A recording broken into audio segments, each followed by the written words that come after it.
How's it going, everyone? I am filming today while I'm driving. I've been so busy recently. I just got off work. It's 5 o'clock. I'm driving to Louie's house. We're gonna go check on the build. Stay tuned for that video. It's about an hour drive to get there right now with traffic. He doesn't live an hour away. It's just slammed. I-4 Orlando. Crazy. But I figured, I can only listen to so much music. I might as well film a video right now because I've been getting so many messages and comments and people telling me what to do. And, I'm just gonna give you my opinion. It's a very tricky subject because everyone has different opinions on it. 35-inch tires, And I'm gonna go with why I didn't put 35-inch tires on my truck. So, yes, you can put 35-inch tires on a Toyota Tacoma. It's a lot of work.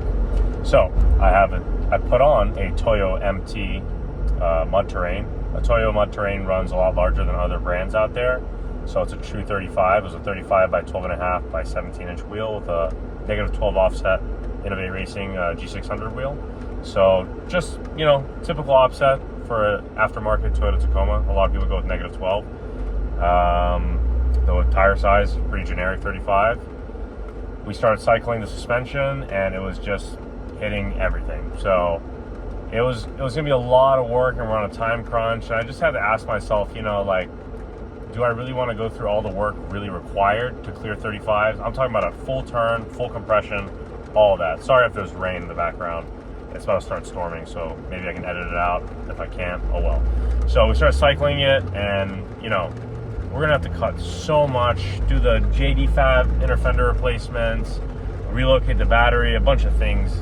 I was just asking myself, I'm already going 40 spline, full floater in the rear with a spool, and going to 35s, even though I have 529 gear ratio, I'm losing power. And these tires are pretty big. I would say the only reason I would go to a 35 just to get that little bit of clearance is A, if I lived out in California where the whoops are much larger than Florida, or B, if the Toyota Tacoma was my main project. I'm building the Toyota Tacoma to be the most functional Toyota Tacoma ever. That's the goal, right? And a part of functionality is having a tire size that fits the vehicle application. It's a very, very small truck. It is a mid-sized Japanese truck, right?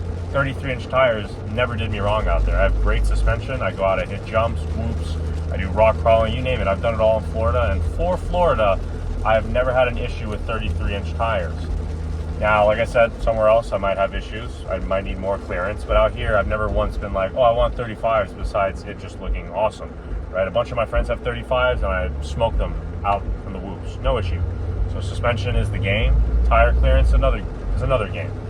But for my application right now, I went down to a 295/70/17 Toyo MT, which is a true 33-inch tire, unlike the 285/70/17 BFG that I had, which was more like a 32.5-inch tire prior to this switch. And I'm very happy about this decision. We're recycling the suspension. Everything fits great. I'll have, a decent amount of horsepower instead of horsepower being lost because the truck doesn't have that much power.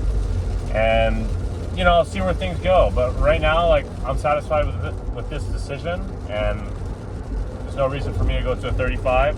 Like I said, you can do it. It's just a lot more work than people think. It's not just cutting. You gotta, that JD inner fab replacement, it's so much work. I was looking into it, getting the glass placement right. I talked to a lot of people that have it. Some people say it's easy, some people say it's not. But do I want to spend that much money to fit a 35-inch tire? No. I don't. I'd rather put that money towards the future engine replacement, horsepower, maybe a Pro Charger, something like that. I'm kind of just all about performance right now rather than just getting 2 inches of clearance. I would only find spending that much money to do all that work for bigger tires. I'd only find that necessary or worth it if I was going up to a 37 or a 38-inch tire. That to me that's worth it.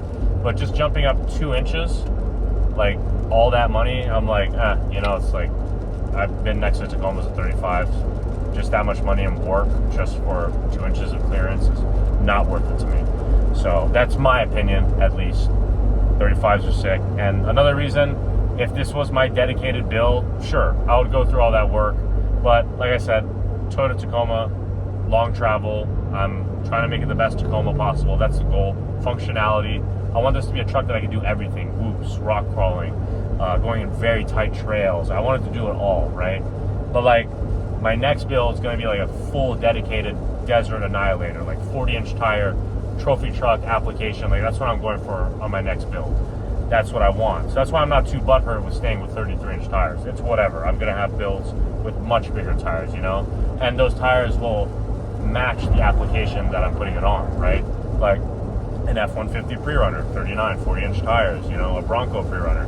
Why not? They can take bigger tires. The Toyota applications can't really take it without necessary work. So I probably skipped over some stuff. I'm just driving right now. I'm pretty much just talking. It's whatever. I'm just being honest, and that's my opinion on why I'm not running 35-inch tires, and I probably never will on my Toyota Tacoma. So thanks for tuning in, and I appreciate all the comments. Everybody's saying, you know, how I should run and fit the 35s or different like tire size options, skinnier tires. I appreciate all that. I did read every comment. I couldn't reply to all of them. There was a very overwhelming, a lot of options, but like I said, this is more of like, I understand that I can put 35s, but I just don't want to, and why I didn't go with it. And another thing, a lot of suspension kits out there are different, right? Like I was talking to JD Fab with their lower pivot kit and their inner fender replacement kit, and I was telling them, like, can I clear with my 35s or 37s if I went with your kit? And they're like, we don't know the up travel numbers with Dirt King specifically compared to ours. So a lot of different long travel kits have different up travel and different measurements on their suspension kits. So that's another thing to take into consideration. They couldn't give me a straight answer with the Dirt King kit specifically with the 35s. So I was kind of like, you know, whatever, you know, it's all good. But because the last thing I want to do is put that JD inner fab I can't even talk right now, I'm forgetting everything. The fender replacement, inner fender replacement kit, and then I put the 35s and I have to trim more. I would be devastated, right? All that work. So always look into your suspension kits, and technically if you did go 37, 35 and you had all JD fab with that kit, you'd have full clearance, according to what they said, if you do it right. But with my application, it's 295 7017s, and granted, it's just like, it's noticeably bigger. I compared the 285 to the 295 with the Toyo. I'll try to put it at the end of this video or right here. You can just see, like, it's a little bit of difference, but when you put on the truck, you know, it's noticeable. So I'll try to work on other ways of getting clearance, maybe, you know, trimming the bottom of my bumper. I do have to protect the diff drop down there, so my bumper does go kind of low with the four-wheel drive suspension kits. So I got to make sure I find a way to trim it while still having protection down there, because I do kind of bash the bottom of my bumper a lot on some jumps, and it could have some room for improvement. So I'll look into that a little bit later. That's like cosmetic, I mean performance too, but like that's just something down the line I'll look into once I'm completely done with this build. And right now, you know, side topic with where this build's going, the build right now getting torn down with Louis, I'm pretty much prepping it and building it the best I can. That way in the future, if I ever wanted to put a different engine or if I wanted to add power, I've gotten rid of a lot of the work, right? Like my rear end with the 40 spline spool, full floater, the Ford rear end with aftermarket drive shaft, 529, like all these things are, you know, things that allow you to get more, you know, sustain more horsepower and like actually be able to drive with that much horsepower. You know, I've seen all these people like talking about putting LSs. I'm like, you got to change a lot more things rather than just the engine and transmission. You got to change everything.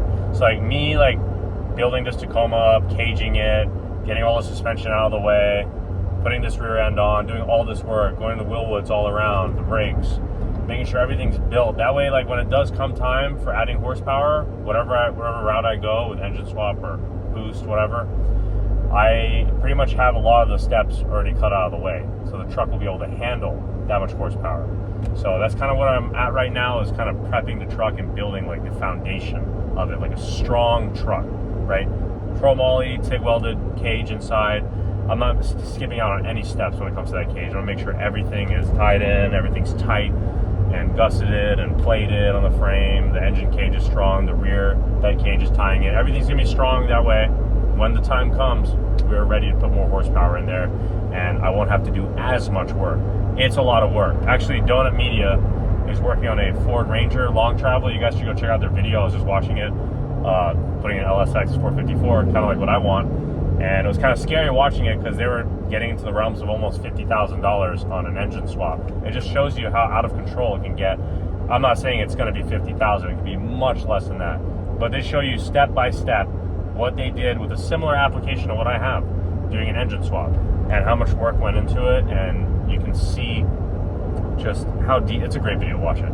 How detailed it is, the transmission, the engine, like the motor mounts, the dash, electronics, fuel pumps, radiator, like, man, you name it, everything has to change. So it's a project. So last thing you want to do is be doing an engine swap and find out that your truck can't support that much power. Your rear end can't support it. Your chassis is not strong enough with all the twisting and all that. I don't know if you saw my meme on that on Instagram, having so much horsepower with the Tacoma chassis twist coming off the line. Fast and Furious right there.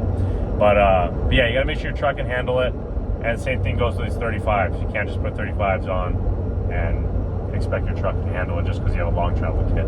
You got to do the work. It's a lot of work. I'll stop there. I could talk about this and keep going on side topics for a very long time. So I'm going to leave it there. I'm driving right now. I'm already halfway done with this drive, somewhat. And thanks for tuning in. Please subscribe. Check out my Instagram. Post a lot of videos there. I'm trying to kind of cycle between the two, and the growth is amazing. I appreciate all the support. I'm super pumped. And I never thought I'd get this far with just a Toyota Tacoma and my passion for cars. So you guys are making me very happy. I love it. I appreciate it. So thank you.